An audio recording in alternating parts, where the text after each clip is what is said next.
In the early 1500s in rural Europe, pregnancy never promised a safe ending. Most births happened at home, with help from women in the community, not trained surgeons. When labour went well, it looked ordinary. When it did not, it turned quickly. Hours became days. A healthy mother could weaken, slip into shock and die. Childbirth did not just bring life, it regularly took it away. The danger came from problems nobody could reliably fix. A baby could be positioned wrong. A pelvis could be too narrow. Bleeding could start and never truly stop. Infection could arrive silently, then spread fast. In villages far from cities, there were few tools and fewer options. People tried what they knew: pressure, prayers, improvised remedies, and then waited. And waiting often meant watching a woman fade.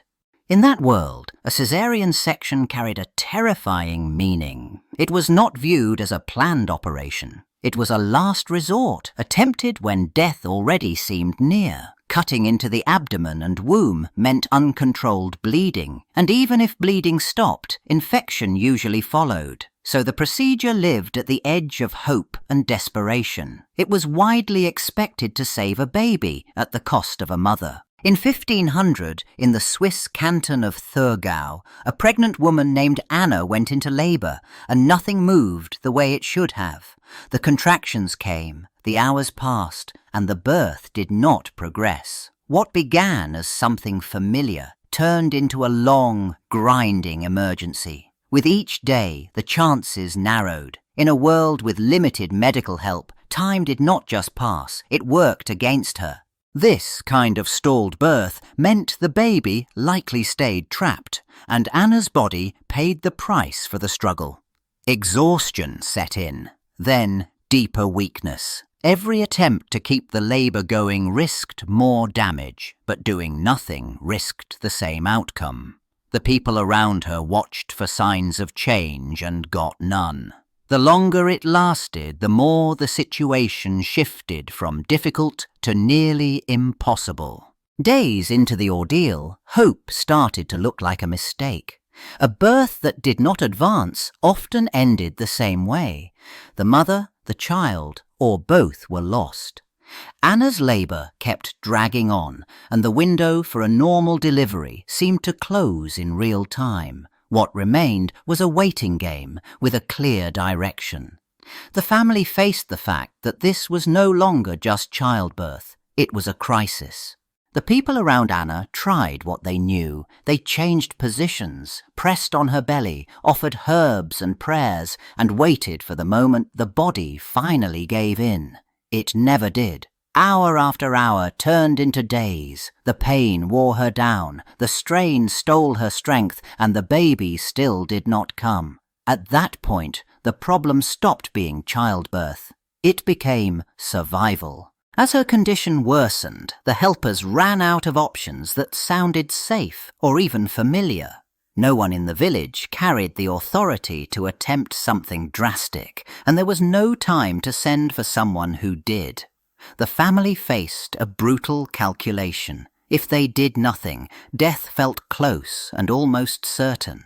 If they intervened, it meant stepping beyond accepted practice, with consequences they could not predict. That was the new decision. Accept the likely end, or attempt an operation that people associated with failure and scandal. Cutting into a living pregnant woman sounded unthinkable, not only because of pain and blood, but because it challenged the boundary between household help and medical power. Still, the longer Anna remained trapped in labour, the clearer the choice became. Waiting stopped looking like patience. It started looking like surrender.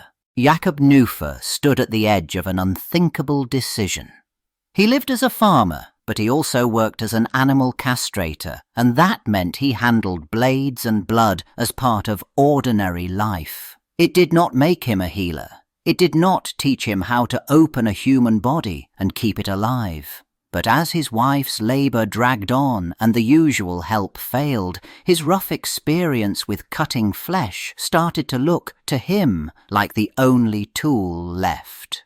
He did not simply act on impulse. In a world where surgery belonged to recognized authorities, he sought approval from local officials, men who represented order and permission in the community. That request alone showed how extreme the moment became. If he operated and she died, it could have been treated as violence, not rescue. The permission did not give him skill, and it did not make the act safe, but it cleared a path for him to attempt what no one around him dared to attempt. With that approval in hand, Nufa committed himself to a decision that could not be undone. He resolved to cut into his living wife, not after death, not as a last rite, but as an attempt to save a life in real time.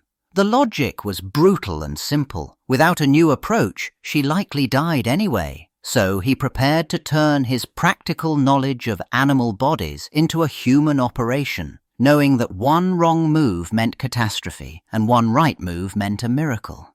Nufa moved from decision to action with almost no room for hesitation.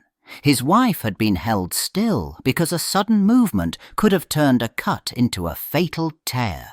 He opened the abdomen with the kind of steadiness he used on animals, but this time every layer mattered. Bleeding meant minutes, not hours. Pain meant struggling.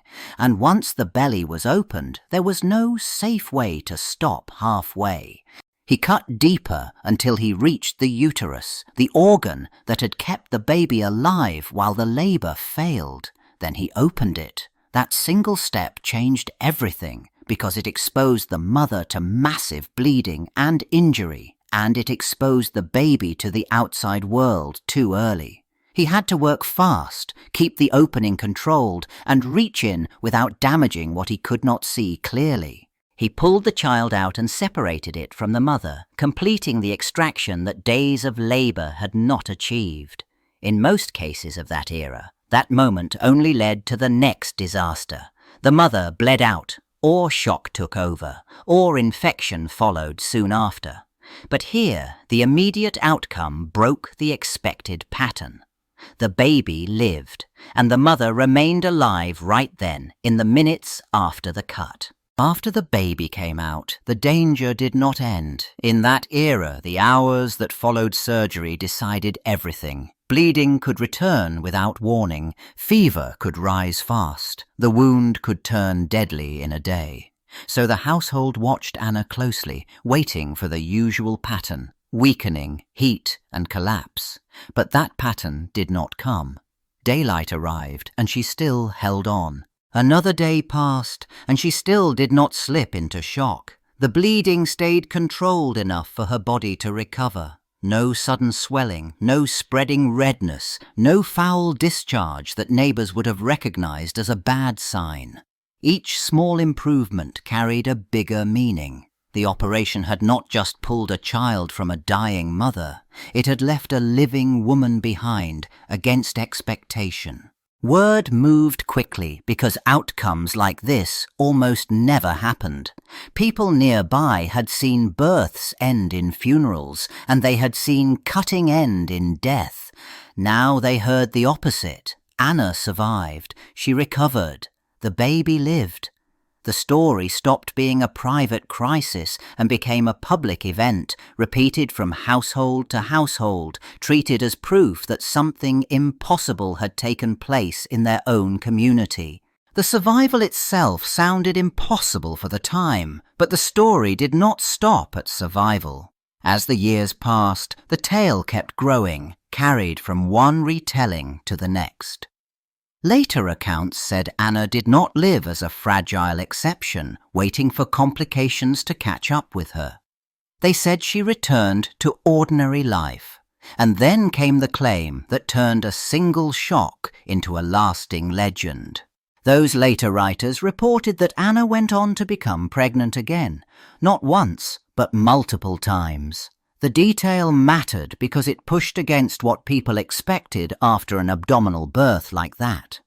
If her body had been permanently damaged, future pregnancies could have ended in pain, infection, or another crisis.